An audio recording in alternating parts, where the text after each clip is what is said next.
Welcome to this episode of our TOEFL writing series. In the previous episode, we studied how a strong academic discussion response is organized.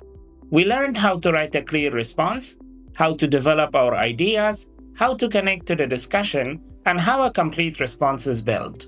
However, several important questions still remain. How do you choose your position? How should you use the students' ideas correctly?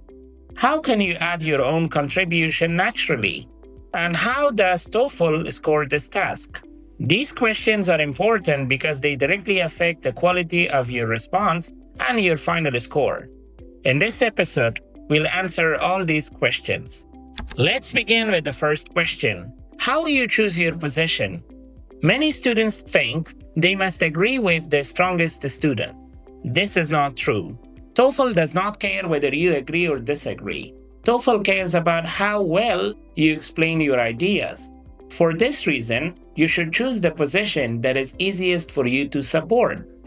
Imagine the professor asks, should university students be required to wear uniforms? Student A supports uniforms. Student B opposes uniforms. You may agree with student A. You may agree with student B. You may partially agree with both students, or you may present your own viewpoint.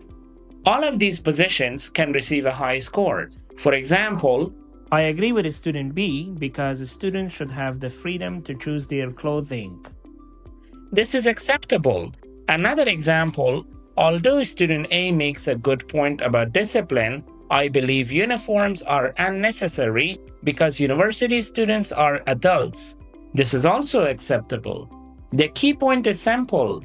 Choose the position that allows you to produce the clearest explanations and examples. Do not choose a position simply because it sounds intelligent. Choose the one you can support easily. The second question is, how should you use the students' ideas? Many students make one common mistake. They copy the students. This is dangerous. The academic discussion task is not a summary, it's a discussion. You're joining the conversation. This means you should mention the students' ideas, but you should not repeat them without adding something new. For example, student A says, online classes are convenient. A weak response can be, I agree with student A because online classes are convenient. Notice the problem, nothing new was added. Now look at a stronger response. I agree with student A that online classes are convenient. In addition, they allow students living in remote areas to access educational opportunities that may not exist in their local communities. This is stronger because a new idea was added. You are participating in the discussion instead of copying it. Remember, mention the students, connect to their ideas, add something new. Now let's discuss the third question. How can you add your own contribution? Your contribution is the most important part of the response. This is where you show independent thinking. Your contribution may be an explanation, an example, a consequence, a reason, or a solution. For example, student B says, public transportation reduces traffic. You may write, I agree with student B. I would also like to add that public transportation can reduce air pollution because fewer private vehicles are on the roads. Notice what happened. The student discussed traffic, you discussed pollution. The ideas are connected, but your contribution is different.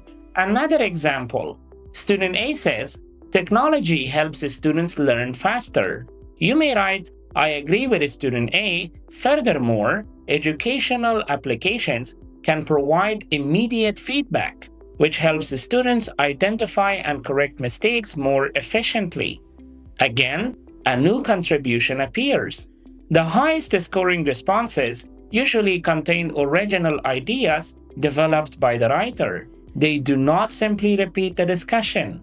Now let's answer the final question. How does TOEFL score the academic discussion task? In simple terms, TOEFL looks for 4 things.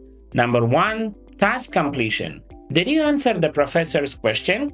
If the question asks for your opinion, you must clearly present your opinion. Number 2, development.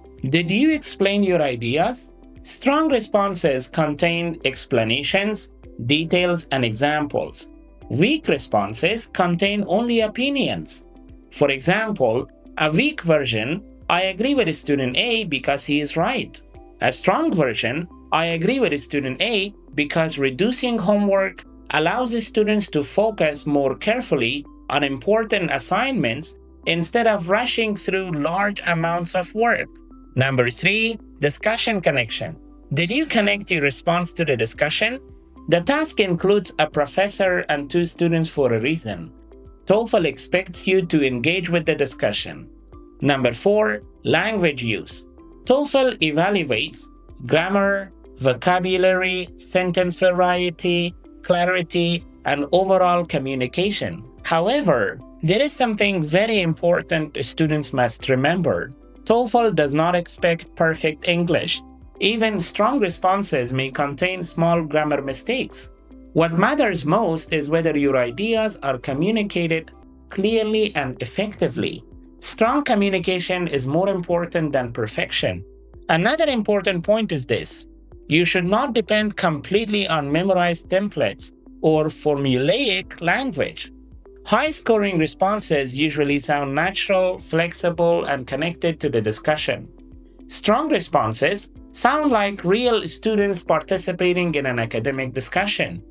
They use clear and natural language instead of robotic or memorized expressions. Now let's discuss one final strategy.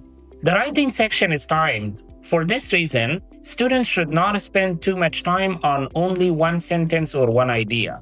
It's important to organize your thoughts quickly and manage your time carefully. Try to leave a short amount of time at the end to review your response. During your review, check for grammar mistakes, spelling problems, punctuation errors, and unclear sentences. Even small corrections can improve the quality of your response. Remember, clear and organized communication is always more important than trying to sound overly complicated. Let's review what we learned today. First, choose the position that is easiest for you to support. Second, use the students' ideas, but do not copy them. Third, add your own contribution through explanations, examples, reasons, or solutions. Fourth, remember that TOEFL rewards clear communication, strong development, meaningful discussion connections, and effective language use. Finally, manage your time carefully and review your response before the test finishes. If you follow these principles, you'll be much closer to producing a high-scoring academic discussion response. Thank you very much for watching this episode.